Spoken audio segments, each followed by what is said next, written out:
Hey guys, welcome to our channel. இன்றைக்கி வீடியோவில் நம்ம என்ன டாபிக் பற்றி பார்க்க போகிறோன்னா, நீங்கள் அதிகமாக நேசித்த உறவு, அந்த நபரும் உங்களை அதிகமாக நேசிச்சிருப்பாங்க. சடனாக பார்த்தீங்கன்னா உங்களை வேணாம் அப்படின்னு சொல்லிட்டு உங்களுடைய ரிலேஷன்ஷிப்பை அவங்க கட் பண்ணிட்டாங்க. உங்களை பிரேக்கப் பண்ணிவிட்டு அவங்க விலகி போனாங்க அப்படின்னா, அந்த பர்சன் திரும்ப உங்ககிட்ட அவங்களே தானாக வருவாங்க. அதுக்கு இந்த ஒரு இலை மட்டும் உங்ககிட்ட இருந்தால் போதும். எப்பேற்பட்ட நபராக இருந்தாலும் சரி, உங்கள் உறவே வேணாம் அப்படின்னு வெட்டிட்டு போனாங்க அப்படின்னா திரும்ப அவங்களே ஒட்டிட்டு வருவாங்க. நம்ம சேனலை நீங்கள் இதான் ஃபஸ்ட் டைம் பார்க்குறீங்கன்னா மறக்காமல் சப்ஸ்கிரைப் பண்ணிக்கோங்க. பக்கத்தில் இருக்கக்கூடிய பெல் பட்டனையும் கிளிக் பண்ணிக்கோங்க. அப்போ தான் நான் போடக்கூடிய வீடியோஸ் எல்லாமே உடனுக்குடன் உங்களுக்கு நோட்டிஃபிகேஷனில் வந்துக்கிட்டே இருக்கும். உங்களுக்கு எங்கிட்ட பர்சனலாக ஃபோன் கன்சல்டேஷன் எடுத்துக்கணும் அல்லது உங்களுக்கு விருப்பமான ஒர்க் ஷாப்பில் ஜாயின் பண்ணுறதுக்கு நீங்கள் இன்ட்ரெஸ்டடாக இருக்கீங்கன்னா நீங்கள் என்ன இன்ஸ்டாலேருந்து மெயிலில் காண்டாக்ட் பண்ணுங்கள். வாங்க வீடியோக்குள்ளாடி போகலாம். உங்களை பிரேக்கப் பண்ணிட்டாங்க, பிளாக் பண்ணி வச்சுருக்காங்க, எல்லா வேலையும் பிளாக் பண்ணி வச்சுருக்காங்க. உங்ககிட்ட பேசவே அவங்களுக்கு பிடிக்கல, ரொம்ப கோவமாக இருக்காங்க.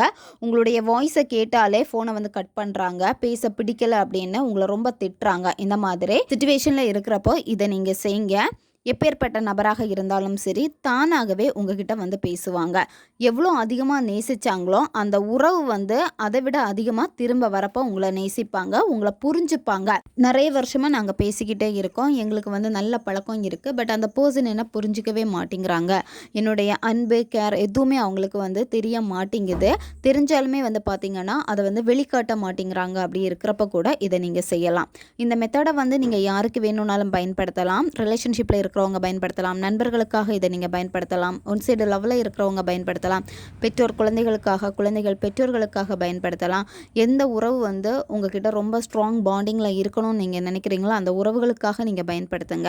யாருன்னே தெரியாத ஒரு நபருக்காக செஞ்சீங்கன்னா இது உங்களுக்கு வேலை செய்யாது. ஆல்ரெடி நீங்கள் பேசியிருக்கணும், பழகியிருக்கணும். அப்படி இருந்தால் மட்டும்தான் இது உங்களுக்கு வேலை செய்யும். இந்த மெத்தடை நீங்கள் எந்த டேயில் ஸ்டார்ட் பண்ணணும் அப்படின்னா, பௌர்ணமி நாள் அன்றைக்கி ஸ்டார்ட் பண்ணணும் அல்லது அமாவாசை அன்னைக்கு நீங்கள் இதை ஸ்டார்ட் பண்ணலாம். வளர்பிறை நாட்களில் வரக்கூடிய செவ்வாய்க்கிழமை அப்படி இல்லைன்னா வெள்ளிக்கிழமைகளில் கூட இதை நீங்கள் செய்யலாம். இந்த மெத்தடுக்கு உங்களுக்கு தேவைப்படுறது வில்வ இலை தேவைப்படும். இந்த வில்வ இலை சிவன் கோவில்களில் உங்களுக்கு கிடைக்கும். சிவன் கோவிலில் இருந்துட்டு நீங்கள் பறிச்சுட்டு வாங்க. இப்போ நீங்கள் சிவன் கோயிலுக்கு போகிறீங்க அப்படின்னா ஃபஸ்ட்டு நல்லா ப்ரேயர் பண்ணிடுங்க. உங்களுடைய நோக்கம் என்னவோ அந்த கோரிக்கைகளை வச்சுட்டு நீங்கள் நல்லா ப்ரேயர் பண்ணிவிட்டு, இந்த மாதிரி நான் ஒரு இலை எடுக்கிறேன், எனக்கு நீங்கள் உதவியாக இருக்கணும், எப்போவுமே இந்த ஒரு டெக்னிக் நான் பண்ண போகிறேன், இது எனக்கு சக்ஸஸ்ஃபுல்லாக நடக்கணும் அப்படின்னு நல்லா ப்ரேயர் பண்ணிவிட்டு நீங்கள் ஒரு இலையை பறிச்சுட்டு வாங்க. இலையை பறிச்சுட்டு வந்துட்டு என்ன பண்ணணும் அப்படின்னா, இந்த மெத்தடை நீங்கள் செய்கிறப்போ குளிச்சுட்டு தான் இதை நீங்கள் செய்யணும். அதாவது உங்களுடைய எண்ணங்கள் எல்லாமே பாசிட்டிவாக இருக்கணும் அப்படின்னா உங்களுடைய ஆறாவை முதல்ல நீங்கள் சுத்தப்படுத்தணும். நீங்கள் குளிச்சுட்டு வந்தீங்க அப்படின்னா உடனே நீங்கள் ரொம்ப ஃப்ரெஷ்ஷாக ஃபீல் பண்ணுவீங்க. எண்ணங்கள் எல்லாமே ரொம்ப பாசிட்டிவாக இருக்கும், ரொம்ப புத்துணர்ச்சியாக இருப்பீங்க. அமைதியான ஒரு பிளேஸை சூஸ் பண்ணிக்கோங்க. யாருமே உங்களை டிஸ்டர்ப் பண்ணக்கூடாது. நீங்கள் இந்த மெத்தடை செய்கிறப்போ தனி அறையில் உட்காந்துட்டு செய்யலாம், பூஜை ரூமில் உட்காந்துட்டு செய்யலாம், மொட்டை மாடியில் இருந்துட்டு செய்யலாம். அமைதியான ஒரு பிளேஸை சூஸ் பண்ணிக்கணும். யாரும் உங்களை தொல்லை பண்ணாத மாதிரி பார்த்துக்கோங்க. வெறும் தரையில் உட்காரக்கூடாது, ஏதாச்சும் விரிப்பு போட்டு உட்காந்துக்கோங்க. முதல்ல நீங்கள் என்ன செய்யணும் அப்படின்னா, மூச்சு பயிற்சி செய்யணும். உங்களுடைய மூச்சை கவனிங்க. மெதுவாக மூச்சை ஆழமாக உள்ளே இழுத்துட்டு மூச்சை வாய் வழியாக மெதுவாக நீங்கள் வெளியே விடுங்க. இந்த மாதிரி நீங்கள் 10லேருந்து 15 வாட்டி நீங்கள் செஞ்சீங்க அப்படின்னா உங்களுடைய மனம் அமைதியாகும். அதுக்கப்புறமா நீங்கள் என்ன விஷயம் செய்ய போகிறீங்களோ அதில் தான் உங்களுடைய ஃபோக்கஸ் எல்லாமே இருக்கும். இந்த மெத்தடுக்கு உங்களுக்கு தேவைப்படுறது அந்த நபருடைய ஃபோட்டோ தேவைப்படும். யாருக்காக இதை நீங்கள் செய்கிறீங்களோ அந்த பர்சனுடைய ஃபோட்டோ மொபைலில் இருந்தால் கூட ஓகே தான். இப்போ உங்ககிட்ட அவங்களுடைய ஃபோட்டோ இல்லை அப்படின்னா அந்த பர்சனை உங்களால் இமேஜினேஷனில் கொண்டு வர முடியுது, அவங்களுடைய உருவத்தை உங்களால் கற்பனை பண்ண முடியுது அப்படின்னா ஓகே. கற்பனை பண்ண முடியல அப்படின்னா அவங்களுடைய ஃபோட்டோவை பாருங்கள். அவங்களுடைய ஃபோட்டோவில் அவங்களுடைய புருவமத்தை நீங்கள் கொஞ்சம் நேரம் பாருங்கள். கொஞ்சம் நேரம் பார்த்துட்டு அதுக்கப்புறமா நீங்கள் என்ன பண்ணணும் அப்படின்னா, நீங்கள் எடுத்து வச்சுருக்கக்கூடிய அந்த வில்வ இலை, அந்த வில்வ இலையில் முதல்ல உங்களுடைய பேரை நீங்கள் எழுதிக்கோங்க. அதுக்கப்புறமா கீழே உங்களுடைய டேட் ஆஃப் பர்த்தை நீங்கள் எழுதணும். அதுக்கு அடுத்து உங்கள் பர்சனுடைய பேர் எழுதுங்க. அதுக்கு கீழே உங்கள் பர்சனுடைய டேட் ஆஃப் பர்த் நீங்கள் எழுதிக்கோங்க. இப்போ இதில் உங்களுக்கு ஒரு டவுட் இருக்கும், எனக்கு அவங்களுடைய டேட் ஆஃப் பர்த் தெரியல அப்படின்னு. அவங்களுடைய பிறந்த தெரிஞ்சாலும் ஓகே தான், அப்படி இல்லைனா டேட் தெரிஞ்சாலும் ஓகே தான், அதை நீங்கள் எழுதிக்கோங்க. ரிலேஷன்ஷிப்பில் இருக்கீங்க, ஒன் சைடு லவ்வுக்காக இதை நீங்கள் செய்கிறீங்க, கணவன் மனைவிக்காக இதை நீங்கள் செய்கிறப்போ ரெட் கலர் பென் பயன்படுத்திக்கோங்க. மற்ற உறவுகளுக்காக நீங்கள் செய்கிறீங்க அப்படின்னா ப்ளூ கலர் பென் பயன்படுத்திக்கோங்க. நீங்கள் உங்கள் பேரும் அந்த பர்சனுடைய பேரையும் நீங்கள் எழுதுகிறப்போ அந்த பர்சனும் நீங்களும் ஒன்றா சேர்ந்துட்டீங்க, ரொம்ப சந்தோஷமாக இருக்கீங்க, அந்த ஒரு உணர்வு நிலையோடு நீங்கள் எழுதணும். நீங்கள் இந்த மாதிரி எழுதுகிறப்போ அது உங்களுடைய உணர்வுகளோட கலந்துரும். அந்த வைப்ரேஷன் வந்து இந்த பிரபஞ்சத்துக்கு கூட ஈஸியாக வந்து கனெக்ட் ஆகும். எந்த ஒரு விஷயத்துக்கு வந்து கரெக்டான ஒரு ஃபோக்கஸ் கொடுத்து வைப்ரேஷன் கொடுத்து நீங்கள் ஒரு செயலை செய்கிறீங்களோ அதை வந்து உங்களுடைய சப்கான்ஷியஸ் மைண்ட் வந்து பார்த்திங்கன்னா ஈஸியாக அப்சர்வ் பண்ணிக்கும்.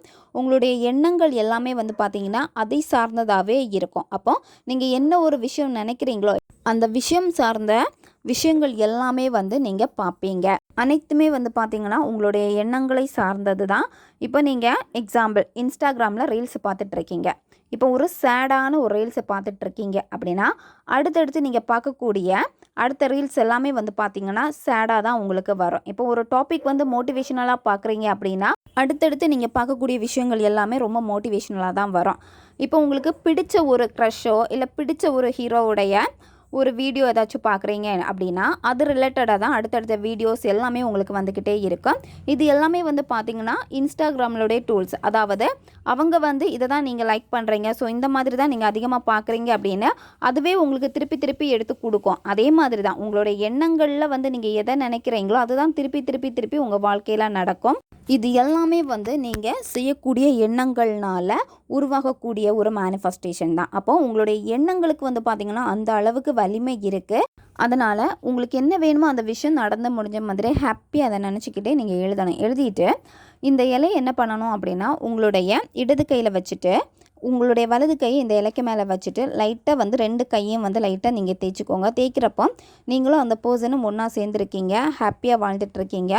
அதாவது அந்த நபர் வந்து எப்படி உங்ககிட்ட இருக்கணும்னு நீங்கள் ஆசைப்பட்டீங்களோ அதே மாதிரி தான் இருக்காங்க அப்படின்னு நீங்கள் அதை சந்தோஷமாக நீங்கள் வெளிப்படுத்தணும். வெளிப்படுத்திட்டு இந்த இலையை நீங்கள் என்ன பண்ணணும் அப்படின்னா சுத்தமான தேன், அதாவது நீங்கள் பயன்படுத்தாத ஒரு சின்ன தேன் பாட்டில் எடுத்துக்கோங்க.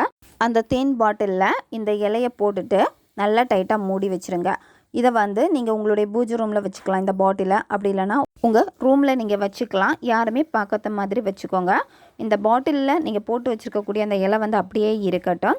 அந்த பர்சன் வரது வரைக்குமே வந்து அப்படியே வச்சுக்கோங்க. அந்த பர்சன் உங்ககிட்ட வந்ததுக்கப்புறமா இந்த பாட்டிலில் நீங்கள் என்ன பண்ணணும் அப்படின்னா கடலில் தூக்கி போட்டுருங்க. ஓப்பன் எதுவுமே பண்ண வேண்டாம், அப்படியே நீங்கள் கடலில் தூக்கி போட்டுருங்க. இதை நீங்கள் செய்கிறப்போ உங்கள் 2 பேருக்கு இடையில் இருக்கக்கூடிய கருத்து வேறுபாடு நீங்கும். உங்களுடைய பாண்டிங் வந்து ரொம்ப ஸ்ட்ராங்காக இருக்கும். நீங்கள் அந்த பர்சன் உங்ககிட்ட எப்படி இருக்கணும்னு ஆசைப்பட்டீங்களோ அதே மாதிரி அந்த பர்சன் உங்ககிட்ட அன்பாக இருப்பாங்க.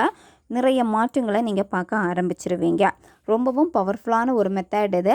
ஒரு நாள் மட்டும் நீங்கள் செஞ்சால் போதும். பெண்கள் தீட்டு சமயத்தில் இதை செய்யக்கூடாது. நான்வெஜ் சாப்பிட்டுட்டு இதை நீங்கள் செய்யக்கூடாது. எந்த நேரத்தில் இந்த மெத்தடை நீங்கள் செய்யணும் அப்படின்னா காலையில் பிரம்ம முகூர்த்த நேரத்தில் நீங்கள் செய்யலாம். அப்படி இல்லைனா காலையில் 7 மணிக்குள்ளாடி இதை நீங்கள் செய்யுங்க. அல்லது ஈவினிங் வந்து 7 மணியில் இருந்து 9 மணி இந்த இடைப்பட்ட நேரத்துக்குள்ளாடி செய்யுங்க. நன்மைக்காக மட்டுமே பயன்படுத்துங்க. ஓகே காய்ஸ், தேவைப்படுறவங்க இதை பயன்படுத்திக்கோங்க. வீடியோவை தேவைப்படுற உங்கள் ஃப்ரெண்ட்ஸுக்கும் ஷேர் பண்ணுங்கள். அவங்களுக்கும் இது உபயோகமாக இருக்கும். அடுத்த ஒரு வீடியோ பதிவில் சந்திக்கலாம். நன்றி.